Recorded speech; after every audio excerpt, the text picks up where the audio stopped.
ने कहा कि महाद्वीप के जो तट हैं वो आपस में एक दूसरे से समायोजित हो जाते हैं, लेकिन उन्होंने निमग्न तट की बात नहीं की।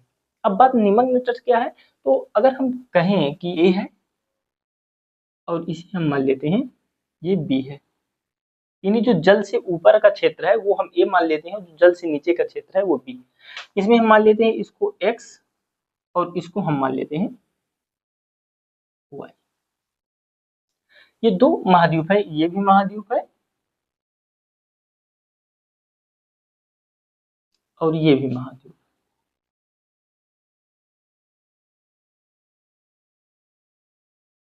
जो हमारा ये तट है और तट से ऊपर जो जल जल के ऊपर का तट होता है, इसी को हम क्या बोलते हैं, ये हमारा हो गया तट, यानी महाद्वीपीय तट हो गया।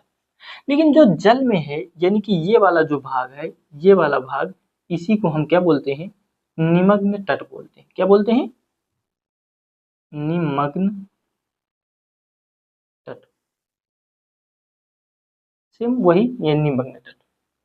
लेकिन वेगनर साहब कह रहे थे कि देखिए ये जो हमारा ए है वो एक्स से मिल जाएगा, ए जो है हमारा वो एक्स से मिल जाएगा, लेकिन उन्होंने निमग्न तट की बात नहीं की। मैं मानता हूं कि चलिए ठीक है, ये दोनों एक दूसरे के पास जा रहे हैं, इनको हम एक दूसरे की तरफ ला करके सटाएं, फिट करते हैं।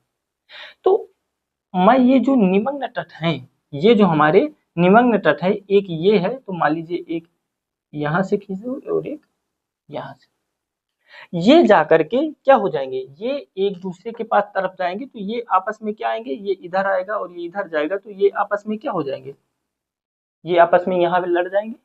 लेकिन क्या ये एक्स और जो ए है वो आपस में मिल पाएंगे क्या, नहीं, क्योंकि ये यहाँ जाकर के मिल जा रहे हैं। यानी कि अगर मैं कहूँ कि बी और वाई ये आपस में मिल जाते हैं, तो ए और एक्स